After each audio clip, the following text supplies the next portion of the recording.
Hi, Kathryn here with Circle Art Designs. Today we will be working on Project 2 from the December Bargain Bead Box series. This I have entitled Earrings, Earrings, Earrings. Yes, I have used that title before, but it is so appropriate when we do a set of 3 earrings. So, let's get started. And looking down at my semi-clean table, actually, I washed this tray with alcohol this morning so it wouldn't look quite so dirty. I am reminded to give thanks to the Lord. I am thankful to the Lord this morning that the sun is out. We have hit almost 30 degrees. We're going up past freezing this morning. And I am so thankful for that. And I am praying that if you have been in this crazy, freezy weather across the country, that you too are beginning to see the light. They tell us that there's going to be a second one coming at the end of the week. Not quite as cold, but still cold. But I am so thankful for the blessing today of sunshine and the possibility of getting out of the house. Because if you haven't guessed, I am an extrovert, and being in the house kind of drives me crazy.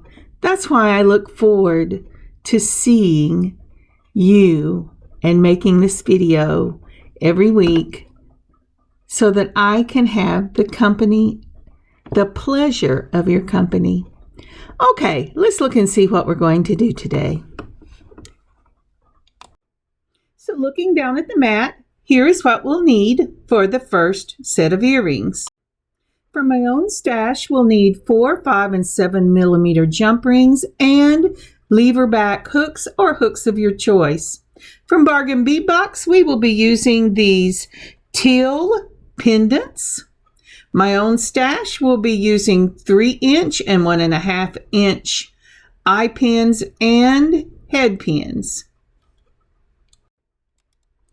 Also from the Bargain Bead Box, we'll be using the 8 millimeter London Blue Agate round beads. And then also from the Bargain Bead Box, the beautiful little Crackle beads. These are Crackle Agates and frosted round beads. And there they are. So gather up your supplies and let's go. So the tools you'll need are, I'm using loopers. So you'll need loopers and you'll need straight nose pliers to close the loops from the loopers. You'll need a set of curved nose pliers or 2 sets of chain nose pliers, because although I didn't pull it, you'll also need a pair of chain nose pliers. Let's get these out of the way so we can get started. Now the first thing I'm going to do is I'm going to take these 3-inch head pins and I'm going to turn them into an eye pin because I did not have any head pins. Yes, it's been cold and I couldn't get to the shop. So we're just going to use these head pins and make eye pins out of them. I'm putting it across the jaws of the looper, then pressing, and it will make this beautiful little loop. I also take my looper and I push it just slightly back so that it makes a question mark and make sure that the loop is right over the eye pin that started out as a head pin. And we're going to do that one more time. And that makes your eye pins that you'll need for the first component of this earring, which will be using the London Blue Agate. So that anytime you use a looper, well, anytime, even when you use your straight nose pliers, you're going to want to make sure that that loop goes all the way around and touches the wire itself. You don't want to have any play in it, because if there is even the slightest opening, I can guarantee when you least expect it, whatever you have put on there is going to slip off. So I've made sure that both of them are closed and I'm ready to go. Now the first thing I'm going to do is I'm going to wrap these little crackle beads. I love these little white crackle beads. They remind me of snowballs. And since I have been working with snowflakes and ice, I thought adding the beauty of the blue ice and the beauty of snowballs would be perfect for this set of earrings. If you haven't seen the picture that I got my inspiration from, I posted it on my Facebook channel, and you can find the link down below. Now, when I put these little crackle snowballs on there, it was really too small, the head pin. I'm using 24 gauge, and it's a beautiful head pin, but it needed the added size of one of the 3mm spacer balls in silver. We're going to use a wrapped loop, a rolled loop for this. Make sure when you put it between your straight nose pliers that there's no end sticking out, and then in just little turns, coil it around your straight nose pliers until the wire has come all the way down and touched the beads. Does your mouth and mind ever get out of sync? Mine does sometimes. That's why I have these kind of pregnant pauses. I'm waiting for the mouth and the mind to catch up with each other. Okay, let's do that one more time. We'll need one of these for each of the earrings. And again, we put on a 3mm spacer ball and the little crackle beads that I call snowballs. And we're going to make sure that there's no end hanging out, because that will catch your clothes.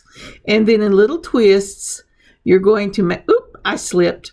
In little twist, you're going to make sure that you coil this lovely little 24 gauge wire around your straight nose pliers till the coil comes down and touches the bead, and it takes all the play out of it. It also keeps this bead in place, because these are so thin that if I tried to make a loop, I would be afraid it would pull out. Now, I could do a messy wrap on them, but I wasn't really wanting that look. So we just did coil loops. All right, now then, the London Blue Agate will be a component all of itself. This will be a 2-swing component, or I'm sorry, a 2-swing dangle. So that's what it's going to look like. Won't that be pretty? The snowball is going to actually lay on the teal pendant. And then the agate will be the first component. We're going to move that agate all the way down. We're going to make sure that that eye pin is closed. And now we're going to put it through our looper. We're going to put the end of the wire through the little hole across the jaws of the looper. We're going to butt the bead right up against the edge of the looper with no play at the bottom. Make sure that you twist your wires so that both loops are going the same direction.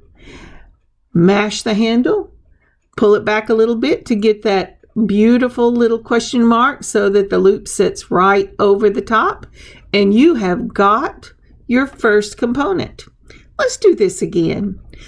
Putting it on the eye pin, making sure that it's in the right direction. We're going to put it across the jaws of the looper, put it through the hole of the looper, make sure that the loop is in the same direction. That's why I was holding it at the bottom. Then we push it back a little bit to make that question mark, and voila, we have the first two components of these beads. Now, aren't they pretty? Now, with the coiled loops and the component number 1, we're ready to put these earrings together.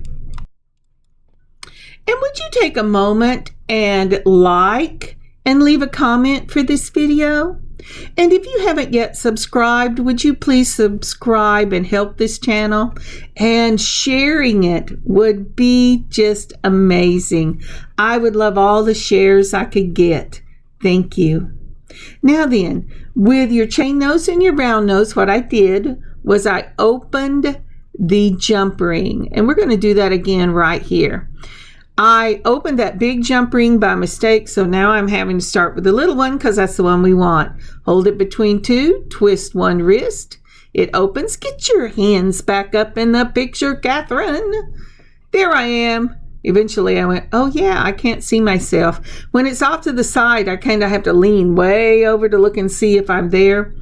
Okay, once you have opened that jump ring, you're putting on your pendant, the teal pendant, you're putting on the snowball, and you're putting on the middle size jump ring. So we have used the 4mm and the 5mm for this component.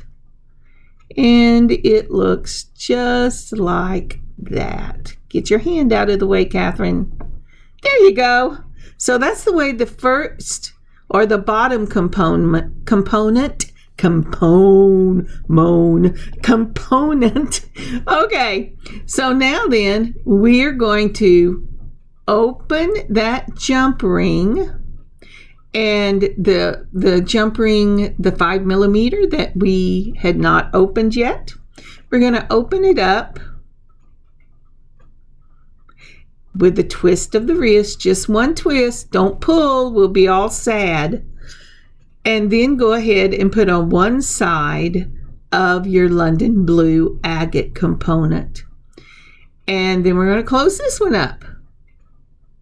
What I love about doing this in a two-step as opposed to just on an eye pin is that the swing is beautiful when it's on the ear because you have all this movement.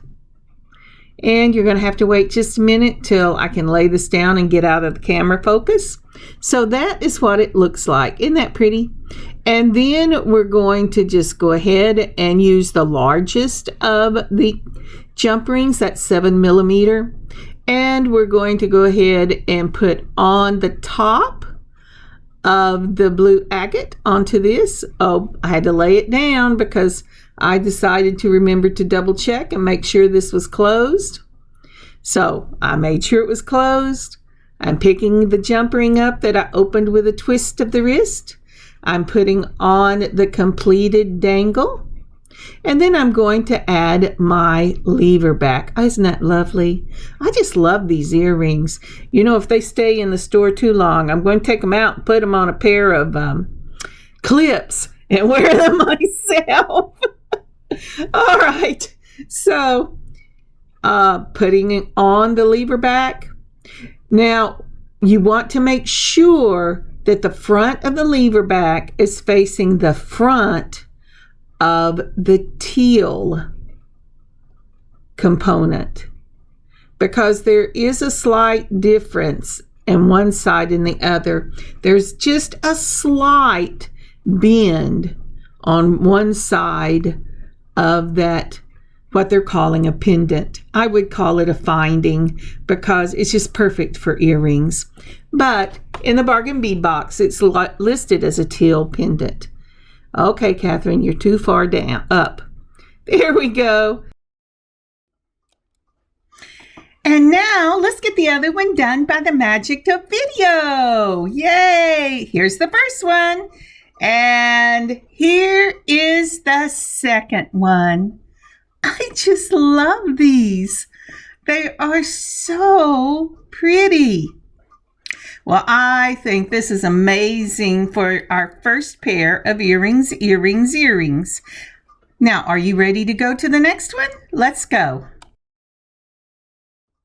Oh, listen to that. The sun has made it all the way into my bay window. So now we get the joy of little click clicks. I find them comforting. I hope you do too. All right, starting from the left, we'll go up across the top and around. So from my own stash, I have the 3-inch head pins. Then up at the top, have the 6mm Moonstone glass round beads in a frosted aqua. Now, in previous things that I have bought or received, these would be called cat's eyes, but they're Moonstone glass round beads. Next to them, you will see the lever backs in a silver tone. I love using these whenever you can use them where they can be seen any direction. I just love them. And then going on around the circle, you will find these teeny tiny little blue glass beads. Oh, I said glass. They're not glass. These are 3mm Apatite faceted round beads. Now they say they run from green to dark blue, and these you have a variation of all those colors depending on which one you got. They're also from the Bargain Bead Box, as are the Moonstone, if I did not tell you that. Onward is a 11-0 seed bead in a green iris. Going up from there, you will see a couple of jump rings. I have these in the 5mm and the 4mm crystal faceted bicones and a crystal AB. I love them in the crystal AB because an AB gives it just a glimpse of a shimmer to them that are in beautiful colors, kind of like when light shines through a crystal. And then we end this with our 14 by 8.5mm crystal faceted twist beads. We use this in the snowflakes and ice, and we're using them again for this one. They are in the slate blue iris if you haven't used them before. The twist beads, the bicones, the small apatite beads, and the Moonstones all come from the December Bargain Bead Box. You can check in the sister store called Bead Box Bargain and see if they still have any of these if you don't have them to work with. All right, are we ready? Let's go.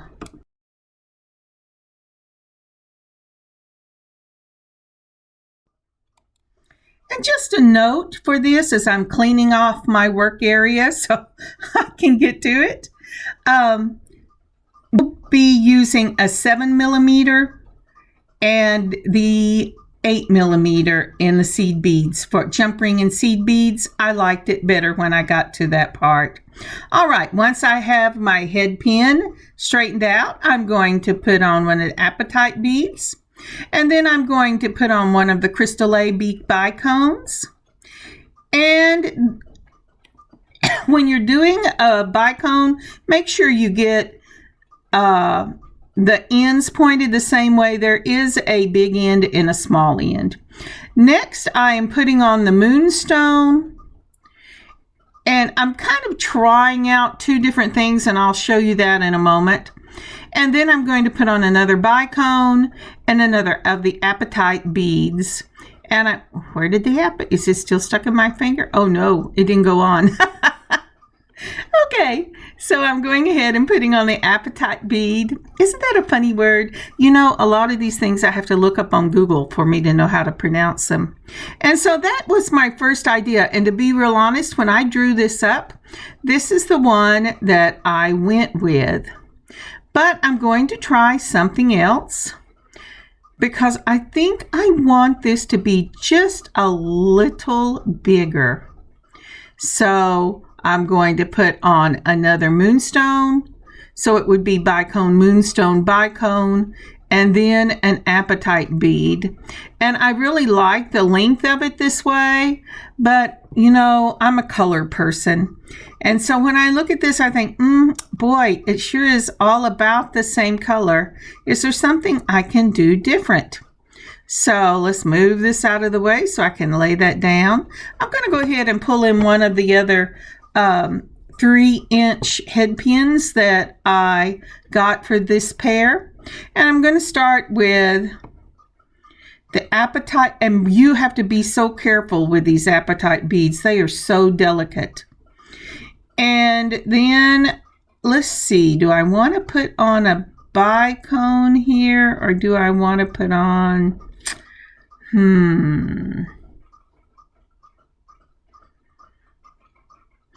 Yes. Okay, so I'll go ahead and put on the bicone, and then I'm going to put on a seed bead, and then I'm going to put on a moonstone. So it's Apatite, bicone, seed bead, moonstone, seed bead, bicone. Oh, and you know what? I didn't get it low enough. Let's see. There you go. So do you see the difference there? I think I'm going to go ahead and go with this the one that has the seed bead. So doing that, once I put on, oh no, I don't like that. Okay, seed bead, that's what I left out. Once I put on the seed bead, then I'm going to put on the moonstone, then the seed bead, and then a bicone. There we go. Yes. And then one of the Apatite. So that will be Apatite. If I can get this little Apatite on, I'll give you the rundown again. You know, the little holes are so hard to see on these little beads. Now, they're not any smaller than the other ones I'm working on for as far as holes go, but it's so hard to see it. Okay, so which one do you like? Well, if I had gotten it in camera, there you go. I really like the one with the more color. Yeah, so that's the one I'm going to go with. So that would be Apatite, bicone, seed bead, moonstone, seed bead, bicone, seed bead, moonstone, seed bead, bicone, Apatite. We're using the looper here, just as we did with the other pair. Now this is where I got into trouble. The first one I did okay, but you notice my fingers are staying at the top and they're keeping the Apatite bead pulled down so I don't catch it in that wire. Once I have got it closed, and I am going to have to use my round nose pliers to help me out a little bit, then this one went really well. Now I will show you later on the video that I broke 3 more of them, and it took me 3 of them to figure out what I was doing wrong. But I'll point it out to you whenever I get that far. So I'm keeping that little bead at the top cradled in my fingers, because I know if I mash on it with the chain nose pliers, it's going to break. But isn't that pretty? And again, through the magic of videoing, I have the other one done. So that's one for each earring. And we're going to go on to the next one.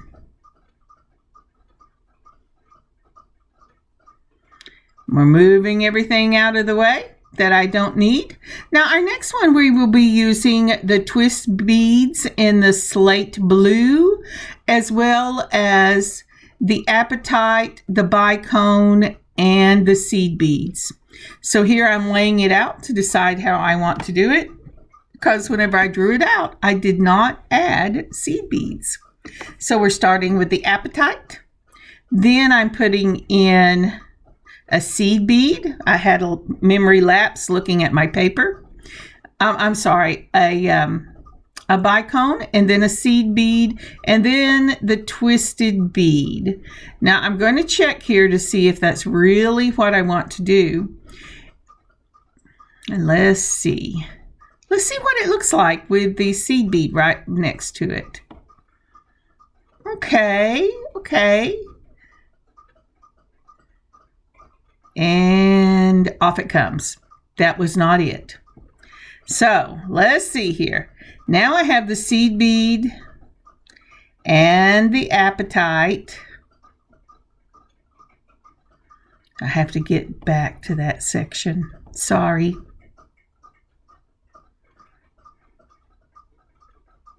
Sometimes it helps if I stick it on the mat. Yep, that was it. And then the bicone. And I'm making sure that I'm putting I'm looking to see if I'm putting the short side or the long side of that bicone on. And so this one I'm liking better because it goes from small to large. The other one went medium, small, large, and I didn't like that at all. So this will be, I am a stickler for the rules. All right, so now then after that, we put on our twisted bead, and then we're doing our bicone. Isn't that pretty? I just love this symmetry of that. And then we'll go ahead and put on our apatite and then our seed bead at the top. And, well, then we're going to chase our seed bead around at the top. When I get tired, my fingers go, really? You can't do this right now. Now, see, isn't that lovely? I just love that. What a beautiful color, and those seed beads really finish it off. So, through the magic of the video, I believe. Oh no, first we're going to go ahead and we're going to do the looper. So we put it across. Make sure you just take that seed bead and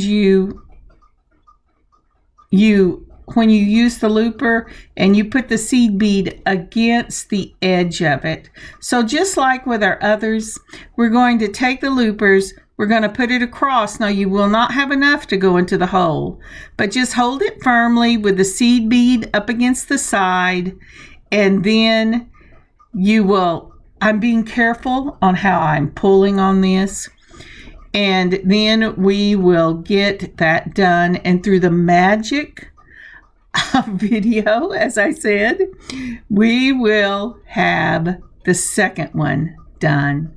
Now I'm showing you this on the second one because my camera was acting kind of crazy, and I'd look up and it had turned itself off on several occasions. It must need an update that I don't know about yet, so I will check that out this weekend.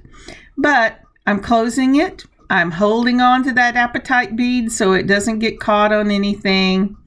And we have, I believe we have both of them made now. Yep. So there it is. Now, I am laying it out this way because I want the big bead on one side on the left ear and the big bead on the other. In other words, if I want it to touch on the skin on the neck side, then I want it on the neck side on the other. So you have to put it on different areas. Now, one of the things that I have been asked is, so how do you keep them from bumping together? Well, the way you keep them from bumping together is you put something on your jump ring.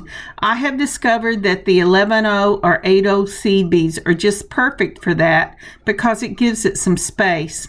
Now, if you remember, I told you that I was using that 5/0 for the space, but when I started to do this one, when I started to put it together on the jump ring, let's be more specific, Kathryn. Hang on.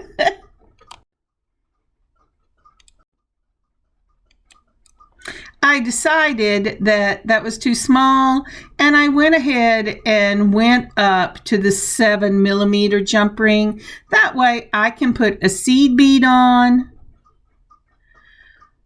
one of the dangles, a seed bead on the other dangle, and a seed bead, so that the dangles are caught between the seed beads, and that really helps.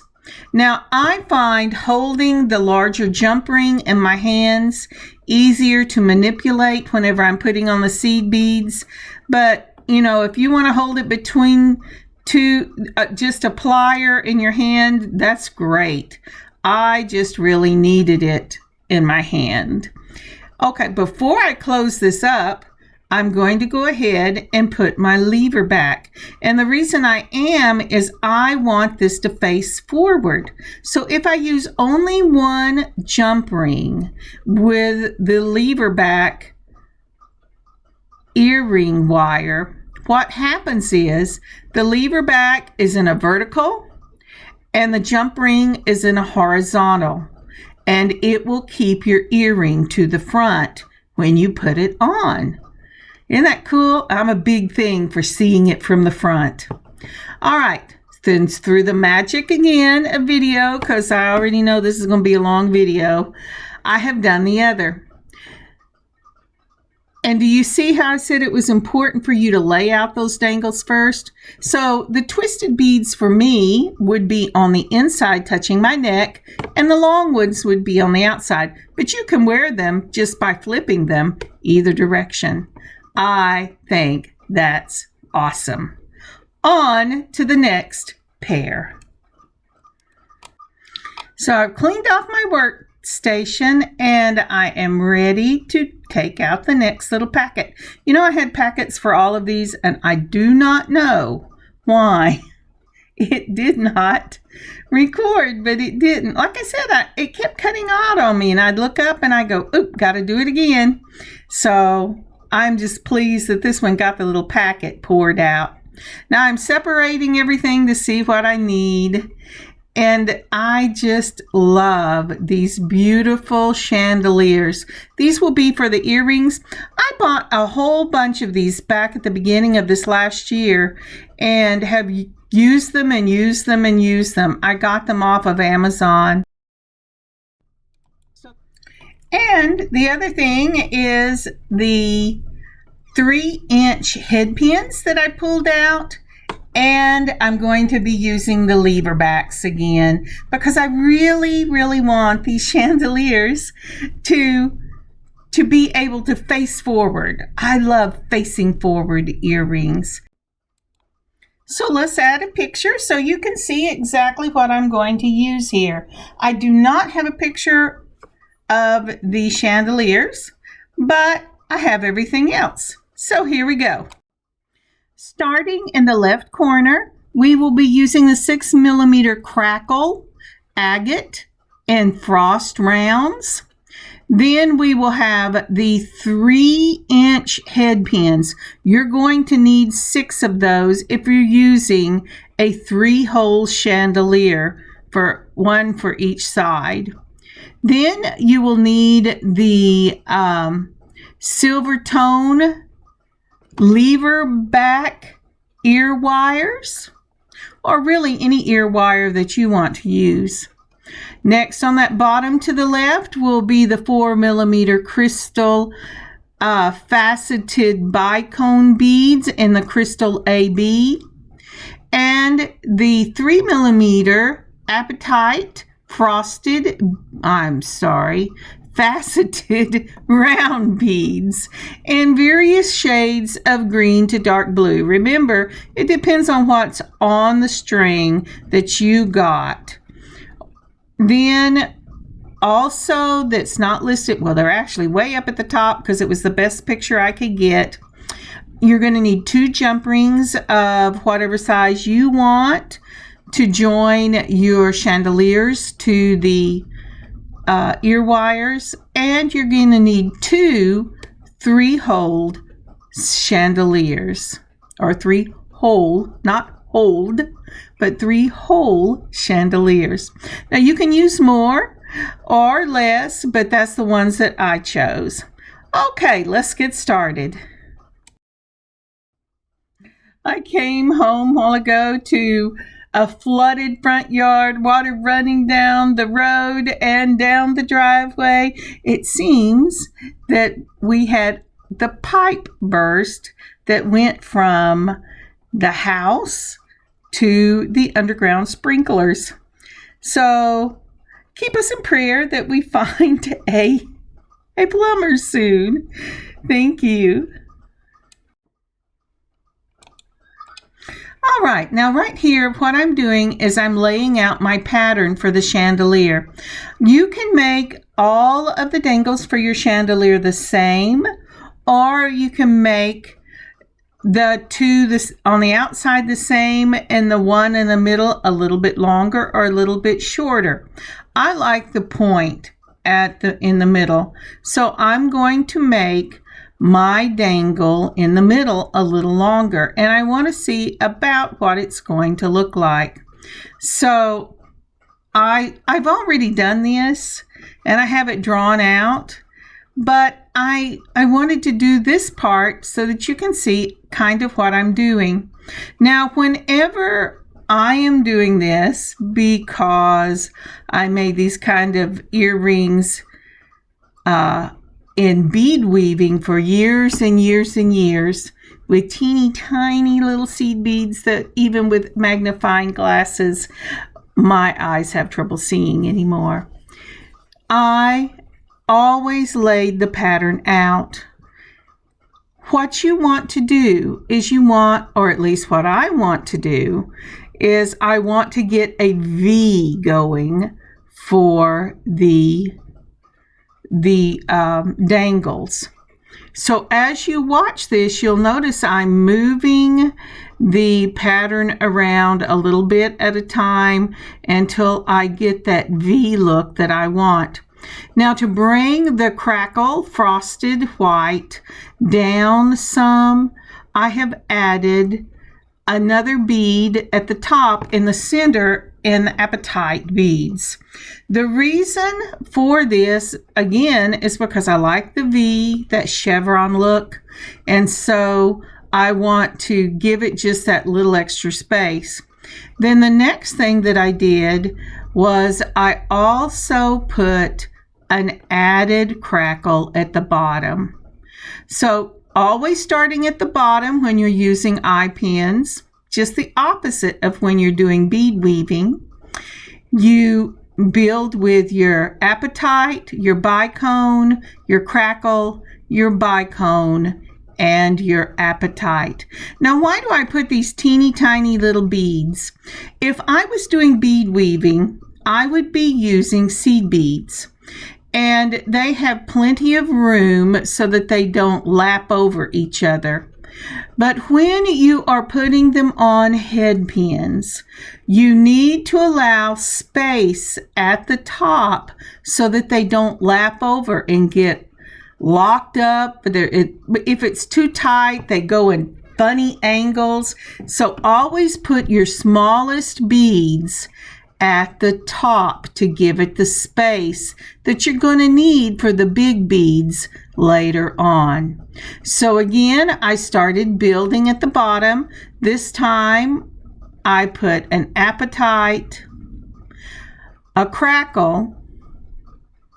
Let's see if I show this to you. Oh, I had to go get another Apatite for this one because the little hole was stopped up. I'll take a needle in a minute and poke it through. I don't know why that happens sometimes, but it does. But it usually, if you take one of your very smallest beading needles, one of those that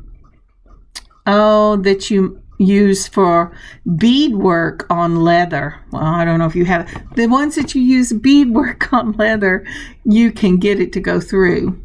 So again, what I'm doing here is I'm laying it out before I close them up and making sure that they're laying the way I want them to. Now, do you see how the Crackle is starting to be that V shape? And the more, I could have used a larger dangle, but I didn't want them to be real heavy. But the more dangle space you have, the more pointed that look or chevron look will be. So let's see here. I just keep trying. There you go. So again, the two outside ones are mirror images, and then the middle one is longer. So here's and the to make it longer, again, I've gone ahead and laid my beads out for the second earring. But I wanted you to see the way this looks before I get it on the chandelier. Our outside beads will be a apatite, a bicone, a crackle, a bicone, and an apatite bead.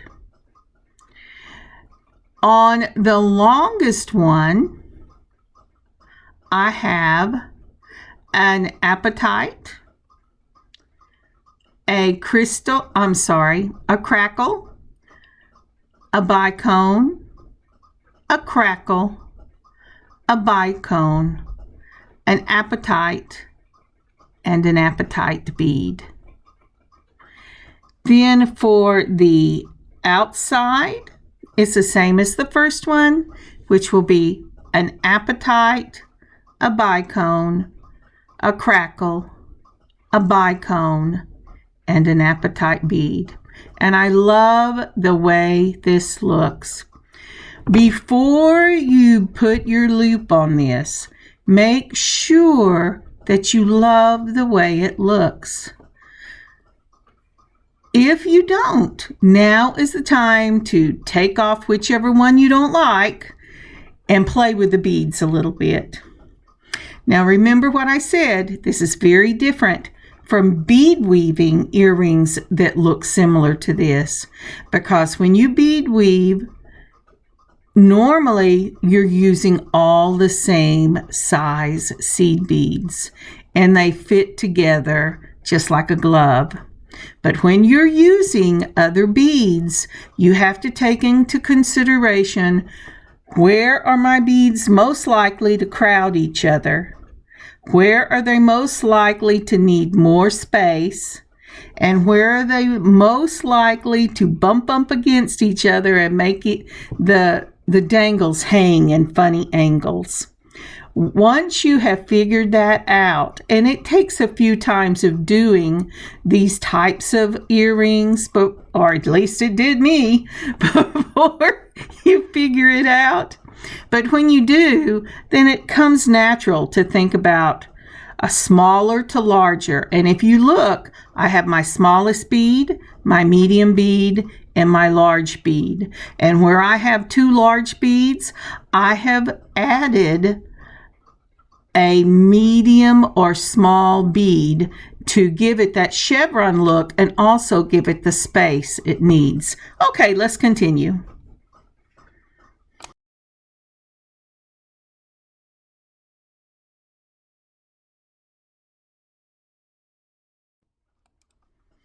So the next thing to do is to go ahead and take out our loopers and use them.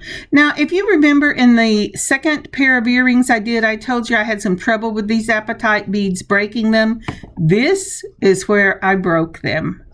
So, and it wasn't at the top. That was the crazy thing. It was at the bottom, and I just could not figure out what I was doing. But I'm going ahead and I'm doing all of these at the same time. I'm putting it across the jaws of the looper. I'm putting it into the hole on the other side because I have plenty of room to do that. Then I'm mashing it down, and then I am making the circle. Now what I'll do after this is I'll very carefully hold that apatite bead at the top so I don't catch it in my straight nose pliers, and then I will close off these dangles. Alrighty, yeah, that's what I'm checking. I'm going, I think I have a broke bead. Where do I have a broke bead? But I'll find it in just a second. I don't remember if it is on camera or off. Do you see I picked that up and threw something over to the side? I'm going, what is that? Where is that? And what it was, and I did not catch it right away because half of it was still on there. What it was when I had taken it in the looper. And remember I tell you those question marks? Well, when I had pushed it down, I was holding at the very bottom of the looper.